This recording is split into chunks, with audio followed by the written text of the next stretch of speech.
Voilà, retour sur Vendée Vintage TV Show. Et bien là, nous sommes sur le stand de MG. Donc, le stand MG, je précise, pas le Club de France MG, puisqu'il est dans le hall 3 et je suis dans le hall 1. Mais ici, voilà, il est présenté un certain nombre de MG. On va faire le tour d'ailleurs. Des MG qui datent des années 30 jusqu'aux plus récentes, on va dire, on en voit une au bout, l'année 2000.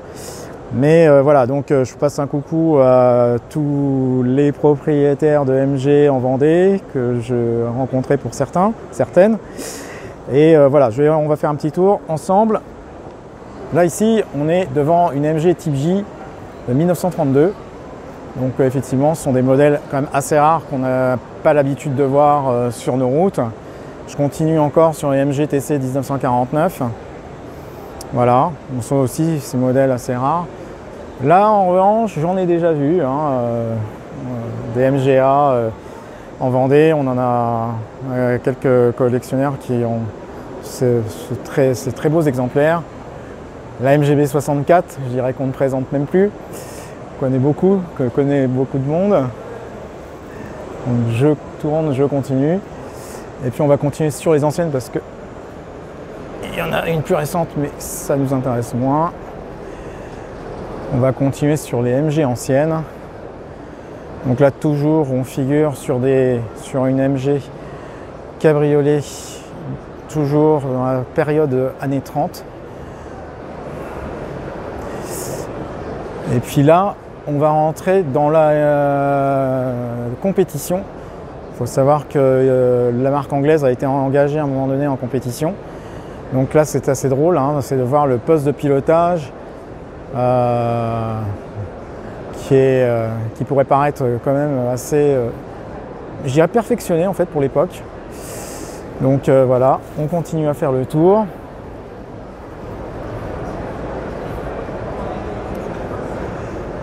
Voilà, alors, ça provient probablement. On voit une. Et là, on continue encore avec une autre MG.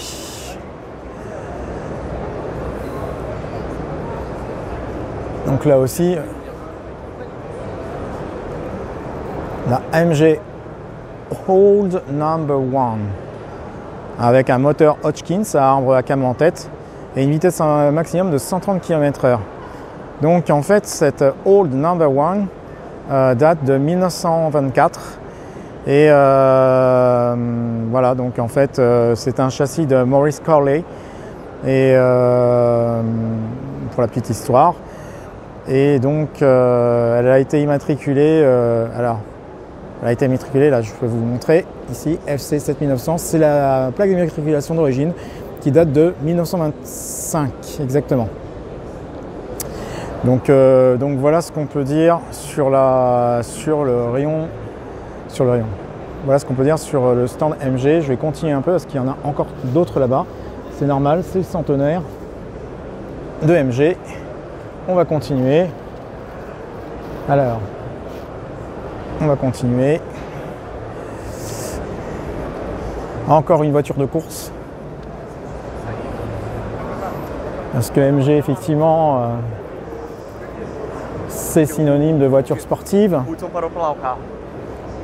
Synonyme de voiture sportive. Et voilà, on peut les voir ici et là. Donc là, ici, c'est année 1939. C'est la MGTB, Rivers Fletcher.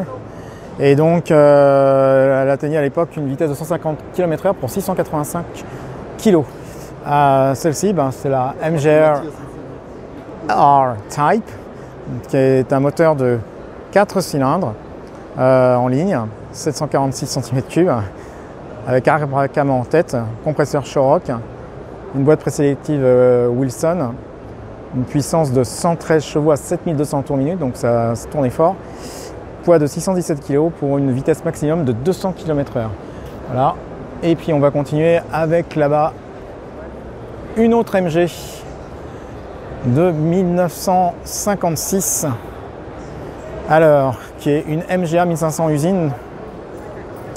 Et donc effectivement la MGA a été produite sur les périodes de 55 à 59, si ma mémoire est exacte. Et voilà, donc celle-ci présente un moteur de 4 cylindres et 2489 cm3. Le poids est de 902 kg et pour le roster et de 960 pour le coupé. Voilà, vitesse maximum 158 km/h. Et là, il s'agit d'un modèle usine. Et là, la vitesse est de 180 km/h. Donc, sur le plan technique, ça a été revu à la hausse au niveau motorisation. Voilà, je ne rentrerai pas dans les détails de motorisation parce que je n'ai pas fait des études là-dedans. Voilà, je vais vous montrer l'intérieur. Très typique des MG.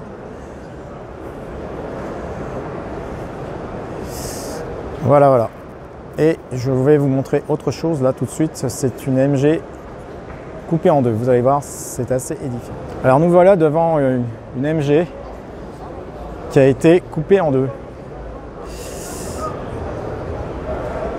Vous voyez, là-bas, on voit l'autre partie de la MG qui a été coupée en deux. Et on va faire le tour. C'est assez drôle.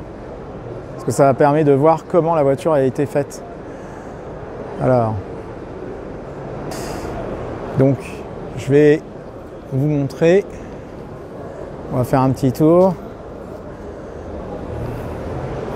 Donc, la MG coupée, comme on peut le voir, là derrière moi. Une découpe de la MG. Alors, je me retourne. Vous voyez, une découpe de la MG. Pour nous, en tant que visiteurs, on peut voir exactement comment la voiture a été conçue, je dirais, de façon transverse. Donc, on continue.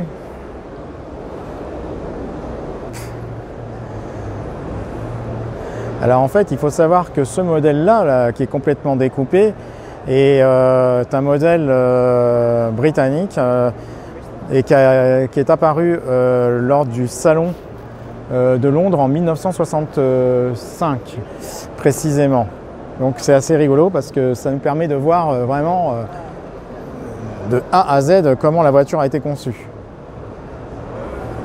Et en fait, la MGB GT, c'est donc le modèle que l'on voit, a été surnommé par les Britanniques l'Aston Martin du pauvre. C'est un coupé 2.2 et c'est Pininfarina qui a dessiné cette voiture. Donc voilà, on a l'élégance à l'anglaise et puis le charme à l'italienne qui a été qui incarne cette voiture en fait. Voilà. Et je continue parce que là je vais montrer une autre partie de la voiture avec la découpe. Je vais vous montrer la partie de la découpe, l'autre partie où on voit donc le moteur. On voit tout en fait, exactement, on voit bien la boîte de vitesse, le moteur dans son ensemble, la colonne de direction, voilà, la pignonnerie à l'arrière. Enfin, c'est assez impressionnant ce qu'ils ont fait, en tout cas pour l'époque. Voilà, c'est assez original, mais ça permet de donner une vision plus globale, en tout cas de la voiture, de comment elle a été conçue. Voilà. Bonsoir, donc là nous sommes toujours sur le stand MG et derrière moi nous avons la voiture prototype spécialement conçue pour la vitesse, la MG 181. Elle a été conduite en 1957 par Stirling Moss et qui a atteint la vitesse de 395 km/h. Et 2 ans plus tard, c'est au tour de Phil Hill qui a atteint les 410 km/h. Phil Hill a failli s'évanouir à cause de l'émanation de vapeur d'essence et ça aurait pu très mal se terminer ce jour-là pour Phil Hill. Donc voilà, donc cette voiture a quand même franchi les 410 km/h en 1959 et je vais vous montrer rapidement la voiture, comment elle a été conçue. C'est assez impressionnant. Tout est profilé, on dirait quasiment un avion de chasse, sauf que elle décolle pas. Voilà, donc je vais me retourner. Regardez, hop, Voilà la voiture. Alors ça c'est l'avant de la voiture. On voit ici le cockpit de la voiture. Et donc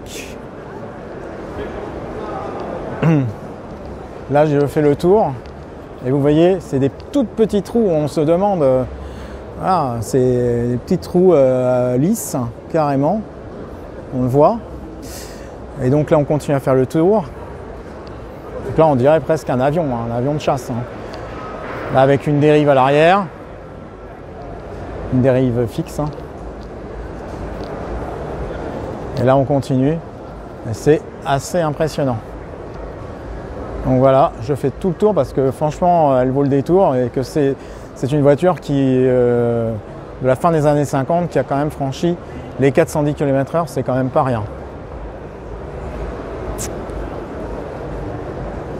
Voilà. Voilà ce qu'on peut dire sur la EX 181.